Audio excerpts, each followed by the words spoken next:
இப்போ நீங்க ஒரு ஃபோன் வியாபாரம் பண்ண போறீங்கன்னு வச்சுக்கோங்க. ஃபர்ஸ்ட் என்ன தெரியணும், இந்த ஒரு ஃபோன் எப்பப்பெல்லாம் விற்கும்னு உங்களுக்கு தெரியணும். கரெக்ட். ஒரு ஃபோன் எப்பப்பெல்லாம் விற்கும்னா 3 கட்டங்கள்ல தான் விற்கும். First demand and supply.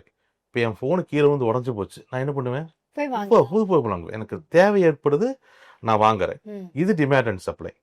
அடுத்து எங்கிட்ட ஃபோன் இருக்கு, நல்லா தான் வேலை செஞ்சுக்கிட்டு இருக்கு. இந்த புதுசா வந்து ஐபோன் 17 2 லட்ச ரூபா அந்த மொபைல் ஏதாவது ஒரு கடையில் 30,000 ரூபாய்க்கு ஆஃபர் கிடைச்சா போய் வாங்கிடுவோம் நம்ம. ம், ம். இப்போ இதுக்கு பேரு பிரைஸ் ஆக்ஷன். அந்த பிரைஸ்ல நான் அட்ராக்ட் ஆகி அதை பை பண்றேன். Okay, okay. 3வது ட்ரெண்ட். என் ஃபோனும் நல்லா தான் இருக்கும், ஐபோன் விலையும் 2 லட்ச ரூபா தான், அதேதான் இருக்கு. அதே தான் இருக்கும். ஆனா இவனுக்கு அந்த ஃபோனோட ஃபியூச்சர்ஸ் பிடிச்சிரும், இல்லைன்னா அது வாங்குறது கெத்துன்னு நினைப்பான். அது வாங்குறதுக்கு உனக்கு ஈகோ இஷ்யூவா இருக்கும். இல்ல மேல் வீட்டுக்கார கீழ் வீட்டுக்கார வச்சிருக்கான், எல்லாரும் வச்சிருக்காங்கன்னு வாங்குவான். இது ட்ரெண்ட். அந்த ம். பொருள் ட்ரெண்டிங்ல இருக்கு, ஓகே, அது இருந்தா நல்லா இருக்கும், நான் ஃபீல் பண்றேன், நான் வாங்குறேன். ஓகே. ஓகே. அப்போ இது 3 தான் ஒரு வியாபாரத்தை தீர்மானிக்கும்.